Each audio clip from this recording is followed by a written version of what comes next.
Hi everyone, Deepthany Breath Tano here, the internet's busiest music nerd, and it's time for a review of this new Laura Marling album, Patterns in Repeat. Contemporary UK folk singer and songwriter Laura Marling, she is back with her first full-length album in 4 years, which would make this her 8th, I believe, and it's a record that personally I was really excited for, not just because her last Song for Our Daughter was so good, really her best so far in my opinion, but Marling was also open enough to share in some really massive life changes she was about to embark on this record, specifically motherhood. But the deeper cuts on this record also contained devastating stories of affairs, breakups, or depictions of women going their own way or wrestling with the difficulties of not fitting in. All the tracks on this record were delivered with a very simple, intimate, stark presentation. I presume because these songs were captured in part in Marling's home studio, and maybe it's something else driving that sound. Either way, the sound of this record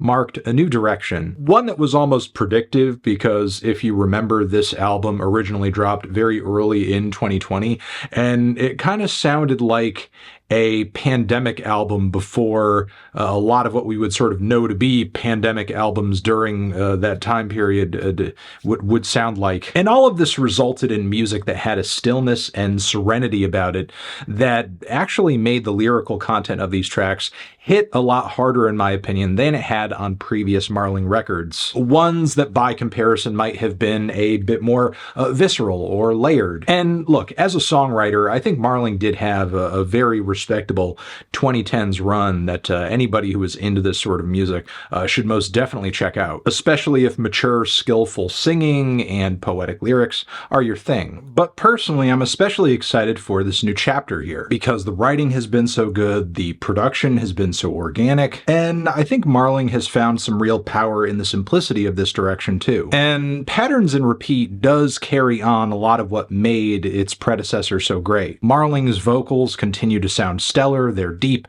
they're smoky, they're experienced, they're packed with conviction, and the combination of tranquil classical guitars and strings still continue to do the job. The writing and storytelling is incredibly moving and thoughtful, with a handful of moments that once again see Marling giving us a glimpse into this new stage of her life. It still also sounds like a great deal of this record was captured at home. You can very much hear a toddler making some kind of "oh sound in the opening moments of No One's Gonna Love You Like I Can. Also birds chirping in the very final moments of Patterns as well, which is colored with all of these psychedelic effects and echoes, which all gives you a sense of the very warm, relaxed, and maybe sometimes weary conditions under which this album was created, like with the baby sounds and quiet exchanges that open up the track Child of Mine. And this track is essentially a mother's love distilled, as Marling lyrically details the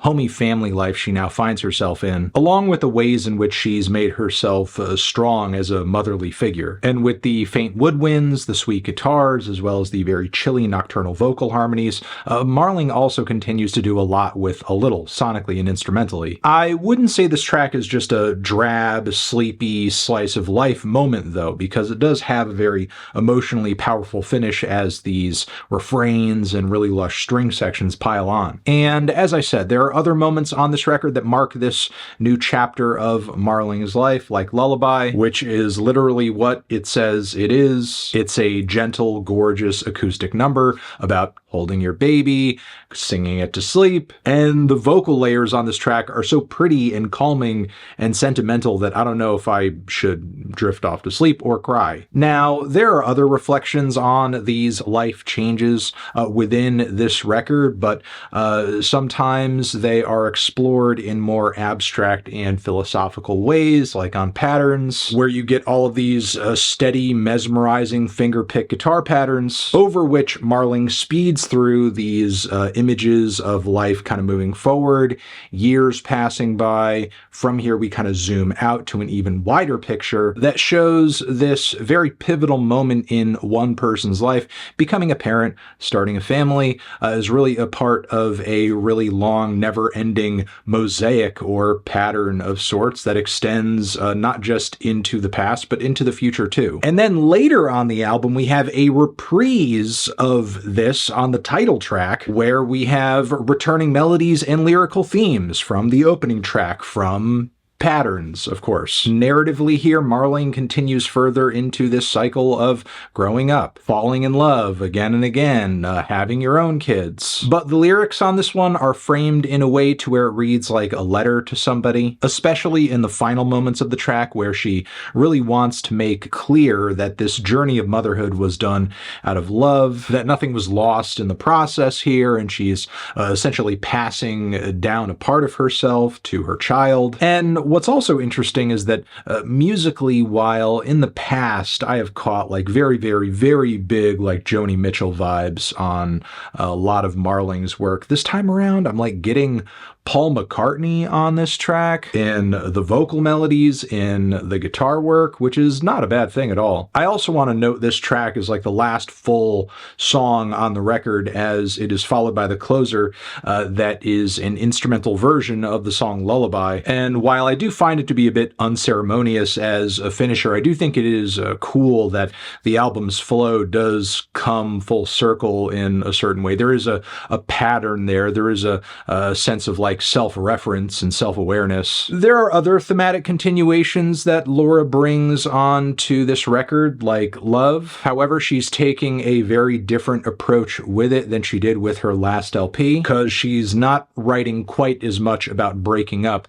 really more about being in love. Case in point, I guarantee the song No One's Gonna Love You Like I Can is like the biggest, sweetest, lovesick gut punch that you were going to hear on a singer-songwriter record in 2024. That track is just jaw-droppingly gorgeous and wonderful. And there are other moments on the record that express deep and intense feelings of love as well, but more from a perspective of longing and missing someone. It's kind of like we're now on this album sitting through the aftermath of all of the breakups and separations on Song for Our Daughter. There's Your Girl, where Marling's lyrics see a protagonist reminiscing, thinking they'll always be that person's girl, even though the relationship that's being referenced is obviously over, and the ex on some level is being observed from afar. Their life has been turned around. And once again, on the vocal melodies and on the guitar work, I'm getting big Paul McCartney vibes. Marling is also looking back on the track Looking Back, a song whose lyrics really contrast hard with the need to escape, the desperation to get away on many of the tracks from Song for Our Daughter. And now on this track, Marling is dropping bars like, I wonder if you think of me, perhaps somewhere in the dark, love can be recovered. It's a lovely song, an enchanting ballad, and further proof that nobody is impervious to feelings of romantic nostalgia, which the song Caroline is also very much about, but also acting on those feelings, as this song is very much about somebody busting back into your life after they left it, like a distant memory come to life again, or in the ingenious chorus of the song, like a tune you can barely remember. And while this does bring up some fond memories, I suppose, the re-entry of this person becomes an interruption of sorts, as the protagonist on this track has gotten older. They've been married. They have grown children at this point. And in the context of all of these changes,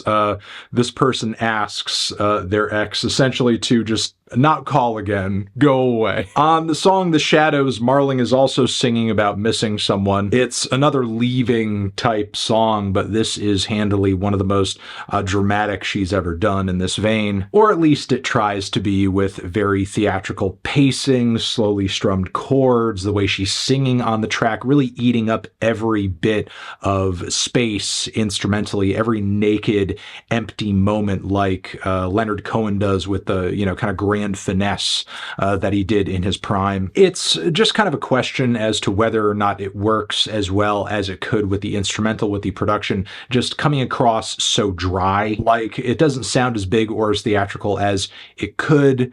It's not quite what it's implying it is. And with that, the only other song that's really left is the kind of instrumental interlude smack dab in the middle of the record, which is like this minimal, repetitive organ piece that is very much a switch up in this track list. I mean, it's not like the rest of the record is filled with organ passages like this. And while I do think it is a bit of an awkward fit of sorts, you can really kind of get lost in this passage that's going on here. And in a way, it certainly does help along the progress of all of these densely narrative tracks. But yeah, once again, with Patterns in Repeat, this is very much a continuation of everything that made Song for Our Daughter great. The music, the performances, and a really graceful series of continuations and inverses of a lot of the themes of that record. While there were a few tracks that paled in comparison to others, and I was not super crazy about the ending, it's still a very holistic and thoughtful album, and certainly one of the best singer-songwriter projects you're going to hear in 2024,